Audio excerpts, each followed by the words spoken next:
Halo semua, nama aku Daniel dan di video kali ini aku pengen bahas tentang gimana sih cara supaya kamu bisa lebih menghemat uang ya men. Karena cara-cara yang aku lakukan berikut ini membantu aku bisa menghemat hingga jutaan per bulan dan akhirnya aku bisa menginvestasikan 80% dari penghasilanku secara rutin setiap bulan ya men. Dan udah aku lakukan secara konsisten selama beberapa tahun berkarir ini. Dan kamu ikutin tips-tips ini, kamu juga harusnya bisa menekan pengeluaranmu. Nah, aku membahas topik ini karena aku juga terinspirasi dari salah satu toko sukses yang bernama Mark Cuban ya. Kalau misalnya teman-teman tahu dan ikutin, Mark Cuban juga salah satu pengusaha dan investor. Kekayaannya itu per video ini dibuat kalau nggak salah udah hampir mencapai 5 billion dolar ya man. Berarti kalau dirupiahin itu udah lebih dari 70 triliun ya man. Bayangin bisa sampai segitu kayanya. Nah, salah satu way of life-nya dia adalah live cheaply, yaitu hidup semurah mungkin. Dengan kamu menerapkan tips ini, kamu hidup semurah mungkin, otomatis kamu bisa menggunakan uangmu untuk hal-hal yang lebih bermanfaat dan bisa menggunakan uangmu untuk menghasilkan lebih banyak uang lagi ya men. Jadi kamu akan lebih terbuka untuk peluang-peluang yang lebih oke. Nah, jadi di video ini aku bakal memberikan beberapa tips yang bisa kamu gunakan juga. Kamu boleh pakai sebagian dari tips-tips ini. Yang pertama, kalau kita membahas soal pengeluaran, pasti kita bakal bahas pengeluaran kita yang paling besar. Biasanya pengeluaran kita di paling besar adalah di yang satu ini, yaitu apa? Yaitu adalah rent atau tempat tinggal kita ya men. Nah, sebisa mungkin kalau misalnya kamu bisa menekan pengeluaran di yang satu ini, itu kadang efeknya bahkan bisa lebih besar ya. Kadang kamu menekan rent aja bisa setara dengan kamu ngirit dengan berbagai macam cara lainnya. Karena biasanya rent itu memakan pengeluaran yang paling besar dari total keseluruhan income kita. Bagi kamu yang belum menikah, mungkin kamu boleh consider untuk masih tinggal bersama orang tua. Dengan demikian kan kamu nggak perlu membayar sewa, karena membayar sewa juga pastinya lumayan mahal. Kalau aku pribadi, cara yang aku gunakan untuk rent ini adalah dengan aku menyewa kamar yang super duper kecil ya kan. Dimana di kamar ini menurut aku walaupun kamarnya kecil, tapi setidaknya ini udah nyaman untukku dan pastinya nyaman di kantong juga ya men, karena aku membayar sangat kecil kalau dibandingkan dengan penghasilan yang aku dapatkan. Bahkan bisa dibilang mungkin hanya sekitar 50% dari harga wajar yang biasanya didapatkan di tempat ini. Buat teman-teman yang nggak tahu, aku sedang bekerja di luar negeri ya. Saat ini aku sedang berkarir di luar negeri. Nah, jadi rent ini adalah salah satu yang paling berpengaruh juga di pengeluaran kamu. Kalau misalnya kamu bisa ngirit di rent, pastikan kamu manfaatkan dan sebaik mungkin pertimbangkan untuk meminimalisir biaya rent kamu ya men. Yang kedua adalah transportasi. Nah, ini juga merupakan pengeluaran wajib, namun untuk hal yang satu ini, menurutku kamu bisa mencari beberapa cara untuk menghemat uang. Katakan, kamu yang tinggalnya nggak jauh-jauh banget dari tempat kerja,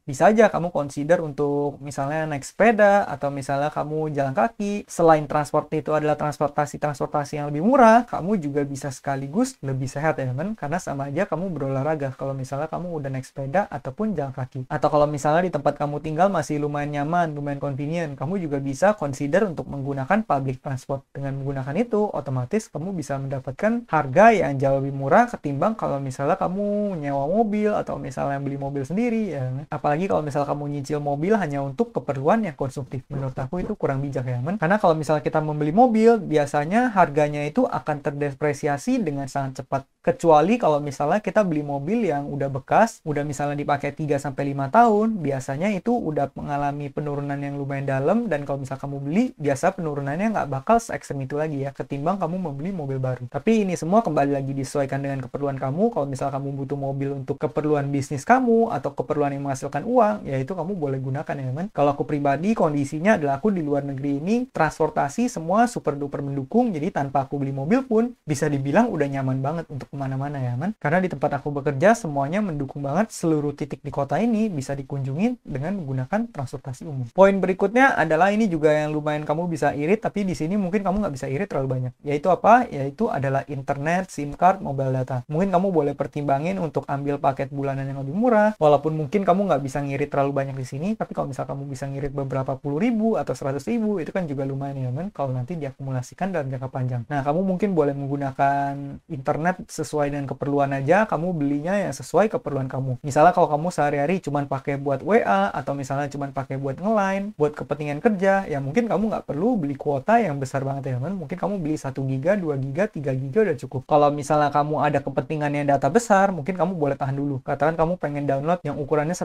giga atau 2 giga, mungkin kamu boleh tahan dulu, kamu jangan gunakan mobile data kamu gunakan hanya saat jika kamu memiliki wifi. Contohnya kamu lagi di kantor, kamu lagi di rumah, atau kamu lagi di restoran, restoran yang ada wifi-nya. Aku pribadi juga dalam pulsa ini aku benar-benar sangat irit ya teman, dimana di luar negeri ini aku biasa per bulan hanya menghabiskan mungkin sekitar 50 ribuan, itu udah jauh udah cukup, karena juga sebagian besar waktuku juga dihabiskan di kantor sama di rumah juga ya, jadi di luar sangat jarang pakai, kalau pakai pun hanya pakai WeChat paling. Oke, selain itu apalagi yang bisa kamu irit? Beberapa hal ini juga adalah hal yang kamu harus irit, yaitu listrik, air, dan gas. Kalau menurut aku, yang penting kamu pakai secukupnya aja, jangan sampai dibuang-buang ya teman, jangan sampai keran yang kamu biarkan menyala. Terus kalau misalnya katakan listrik juga kamu bisa irit, katakan kalau misalnya kamu lagi nggak pakai komputermu, ya mungkin kamu boleh matiin aja. Kalau misalnya malam kamu lagi pakai komputernya, ya sebaiknya dimatiin aja atau di sleep mode. Atau contoh kalau misalnya kamu lagi nggak di rumah, ya ada baiknya kamu boleh mematikan AC kamu supaya AC kamu nggak perlu nyala 24 jam. Atau kalau misalnya kamu lagi nggak panas-panas banget di Indonesia, suhunya lagi adem-adem aja, lagi musim hujan, mungkin kamu boleh consider untuk nggak menggunakan AC, dan itu juga kamu bisa irit ya. Walaupun mungkin yang bisa diirit juga nggak terlalu banyak sih. Kalau misalnya dalam per bulan, paling seirit-iritnya kamu hanya bisa irit beberapa ratus ribu. Cuma kalau misalnya kamu compound dalam jangka panjang, itu bisa lumayan juga ya kan. Berikutnya, ini salah satu tips yang aku suka juga, yaitu menggunakan yang namanya alat pencukur rambut ya kan. Jadi dengan aku membeli alat pencukur rambut ini, aku bisa menghemat lumayan banyak uang. Apalagi kalau misalnya kamu ingat di masa-masa pandemi kemarin, kita masa-masanya di rumah, nggak bisa keluar, nggak bisa ngapa-ngapain. Di saat itu juga lumayan banyak orang yang mengconsider untuk memotong rambutnya sendiri. Aku pribadi juga melakukan hal yang sama. Aku membeli sebuah pencukur rambut yang harganya mungkin cuma 70 ribu, tapi itu udah menghemat uang aku banyak banget ya. Karena kenapa? Karena yang namanya potong rambut di tempat aku bekerja di sini itu lumayan mahal ya. Setahu aku yang paling murah terakhir potong itu di tempat yang barbershop itu bisa sampai 80 ribu sampai 100 ribu. Kalau misalnya kita sebulan potong 2 kali, itu udah 200 ribu. Kalau misalnya kita irit selama bertahun-tahun, uangnya bisa di compound dan akhirnya bisa menjadi besar juga. Jadi aku pribadi biasanya aku hanya mencukur rambutku sendiri, kecuali kalau misalnya ada keperluan yang mengharuskan aku tampil sedikit lebih rapi ya. Contohnya kalau misalnya nanti aku pengen bisnis trip, atau misalnya ada keperluan-keperluan untuk meeting penting, baru mungkin aku akan menggunakan jasa barbershop. Nggak apa-apa, spend uang lebih dikit, agar sedikit lebih rapi ya kan. Tapi kalau misalnya nggak ada keperluan-keperluan penting seperti itu, aku bakal menggunakan pencukur rambut untuk motong rambutku sendiri. Karena di sana aku bisa irit lumayan banyak. Berikutnya, ini ada tips andalan yang paling aku sering gunakan, biasa aku juga sering merekomendasikan ke teman-teman semua, yaitu apa? Yaitu adalah membawa air mineral kemanapun kamu pergi. Dengan kamu melakukan hal ini, kamu bisa ngirit banyak banget uang ya teman. Karena kalau misal kamu bandingin, air 1 galon itu harganya hanya berapa? Mungkin sekitar 30 ribu, 40 ribu. Tapi isinya bisa sampai 19 liter. Sedangkan kalau misal kamu menggunakan air mineral botolan, itu satu botol kecil aja bisa sampai 5 ribu atau berapa ribu. Otomatis kalau kamu bandingin, harganya itu jauh lebih mahal ya teman. Maka dari itu akan lebih bijak kalau misal kamu beli air galonan aja, dan juga setiap kamu kemana-mana, kamu siapin botol minum, kamu isi air mineral tersebut dari rumah. Aku pribadi juga menggunakan metode ini, bahkan kadang aku mengisi air dari kantor, sehingga aku hampir nggak pernah beli air putih di luar ya kan. Dan dengan kita melakukan hal ini, kita juga bisa mengurangi chance untuk kita membeli jajan minuman di luar sana ya kan, karena kita udah punya air sendiri. Bahkan kalau misalnya aku makan di restoran pun, aku sering kali membawa air mineral sendiri dan minum dari air mineral sendiri tersebut. Apalagi kalau misalnya kamu ke tempat wisata. Kalau tempat wisata kan harga makanan dan minuman bisa jauh lebih ekstrim. Jadi kalau misal kamu bawa minuman sendiri, otomatis kamu bisa hemat banyak banget teman-teman. Nah, ini ada tips andalan, kamu juga boleh tiru yang satu ini. Tips berikutnya ini juga masih berkaitan, yaitu batasi pengeluaran ngafe ataupun ngopi cantik. Nah, kalau misalnya bagi kamu yang benar-benar pencinta kopi, mungkin bagi kamu akan susah banget untuk membatasi pengeluaran kafe ataupun ngopi cantik seperti ini ya. Tapi kalau misal kamu nggak bisa ngilangin sampai sama sekali nggak minum kopi, menurut aku pribadi yang bisa kamu lakukan ya kamu kurangi aja frekuensinya. Katakan kalau misalnya yang dulunya sehari 2 kali dan setiap hari pasti pesan. Jadi 1 minggu kamu bisa pesan sekitar 7 kali sampai 14 kali. Nah, mungkin kamu bisa kurangin aja frekuensinya. Jadi mungkin kamu seminggu cuma pesan 4 kali, atau seminggu cuma pesan 3 kali. Jadi nggak setiap hari, atau misalnya kamu cuma pesannya di weekend doang, atau misalnya di weekday doang, hanya untuk supaya membantu kamu ningkatin produktivitas. Nah, itu juga boleh.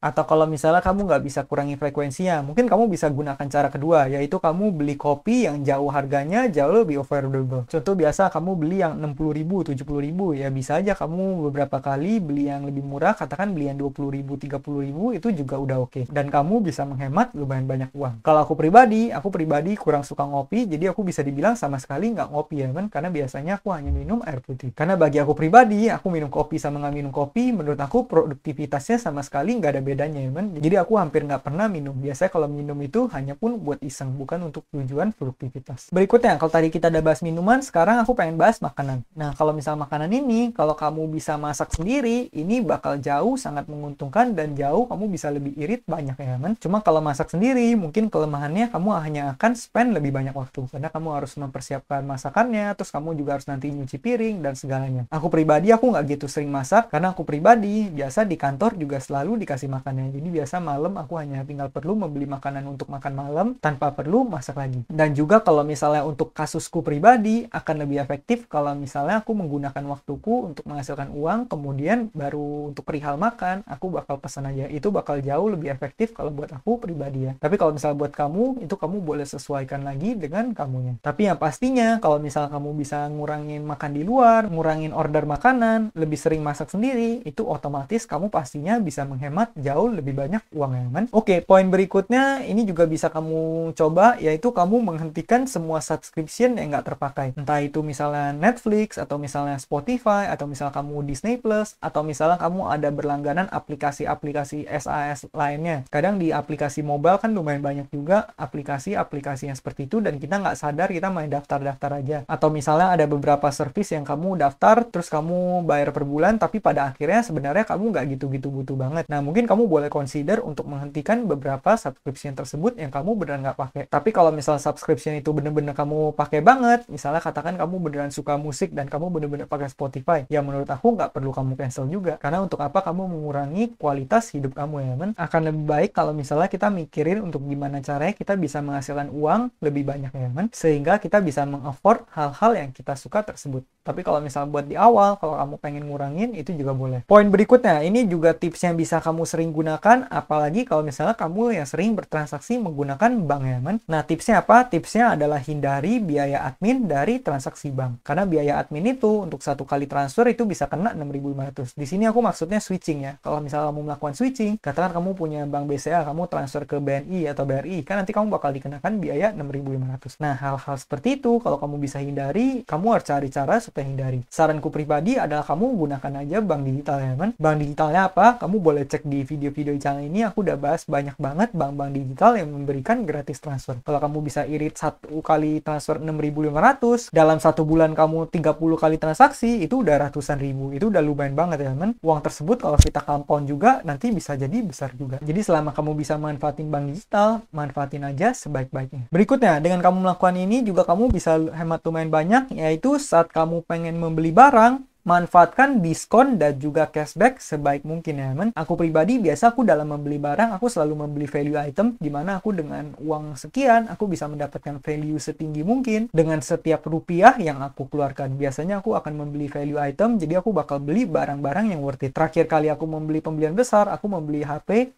di mana HP tersebut kalau di Indonesia itu harganya sekitar 7-8 juta, namun aku beli seharga 4 juta dan aku membelinya di saat yang tepat teman. Dan HP yang aku beli adalah value item. Jadi itu HP dengan harga murah tapi speknya tinggi banget, bisa setara dengan HP-HP yang jauh lebih mahal. Dan aku belinya dengan harga yang jauh lebih murah karena aku beli pas diskon. Jadi benar-benar worth it dan value item banget. Nah, itu adalah prinsip-prinsip yang aku gunakan saat aku melakukan pembelian. Dan saat kamu pengen membeli, saranku adalah kamu harus membeli barang tersebut sesuai dengan kebutuhan kamu. Kalau misalkan kamu nggak butuh-butuh banget, ya sebaiknya kamu nggak perlu beli dulu ya kan. Dan saat kamu pengen melakukan pembelian, pastikan kamu tunda dulu selama katakan beberapa hari. Terus kamu lihat apakah barang-barang tersebut beneran pengen kamu mau atau hanya impulsif buying ya kan. Karena seringkali kadang kita membeli barang itu hanya karena impulsif buying. Saranku adalah sebaiknya kamu membeli barang sesuai dengan keperluan dan kamu lihat apakah barang tersebut bisa meningkatkan produktivitas kamu atau enggak ya kan. Kalau barang tersebut mahal tapi itu bisa meningkatkan produktivitas kamu berkali-kali lipat, menurut aku itu fine-fine aja sih. Asalkan jangan kamu membeli suatu barang hanya untuk keperluan gengsi, supaya untuk nggak mau kalah sama orang lain atau supaya nggak ketinggalan. Menurut aku itu kurang worth it. Lebih baik kamu beli yang sesuai dengan kebutuhan kamu, beli yang bisa meningkatkan produktivitas kamu, dan beli barang-barang yang membuat kamu senang dan membuat kamu bahagia. Nah, jadi itu aja tips-tips yang bisa aku berikan ya men. Kalau misalnya tips-tips yang tadi aku berikan, itu adalah tips-tips untuk kamu bisa memotong pengeluaran dan juga kamu bisa menghemat jutaan rupiah. Tapi seperti yang udah aku sering bahas di video-video sebelumnya, daripada kamu mikir untuk memotong pengeluaran, kamu sebaiknya harus lebih fokus pada gimana caranya bisa menghasilkan lebih banyak banyak uang. Karena kenapa? Karena seperti yang aku pernah bahas juga, yaitu kalau misalnya pengeluaran itu pasti ada batasnya kan. Kalau misalnya pengeluaran kamu katakan sekarang 5 juta, kamu tekan ke 4 juta, kamu tekan ke 3 juta. Pasti ada batasnya di mana kamu udah nggak bisa menekan pengeluaran kamu. Sedangkan kalau kamu meningkatkan penghasilan kamu, itu bener-bener nggak ada batas atasnya. Penghasilan kamu 5 juta, mau naik 10 juta bisa, mau naik 20 juta bisa, pengen jadi 50 juta bisa, nanti udah 50 juta bisa 100 juta atau bahkan miliaran. Maka dari itu fokus kita tetap nomor satu harus lebih ke meningkatkan penghasilan. Tapi kalau misalnya buat di awal, nggak apa-apa juga kalau kamu pengen melakukan tips-tips yang tadi aku berikan untuk memotong pengeluaran, karena itu bisa setidaknya membantu kita untuk menyisihkan uang supaya uang kita bisa menghasilkan lebih banyak uang ya kan? Karena aku pribadi juga sangat suka dalam hal mengirit dan menginvestasikan uangku. Nah, buat kamu yang pengen tahu aku investnya di mana aja, kamu boleh mampir ke playlist-playlist yang ada di channelku ini. Aku udah bahas banyak banget platform-platform keuangan yang udah aku review dan aku berikan tutorial investasinya. Mungkin sekian aja videoku pada kali ini. Semoga video ini bermanfaat dan akhir kata jangan lupa untuk selalu invest in yourself. Sampai jumpa di video berikutnya. Bye.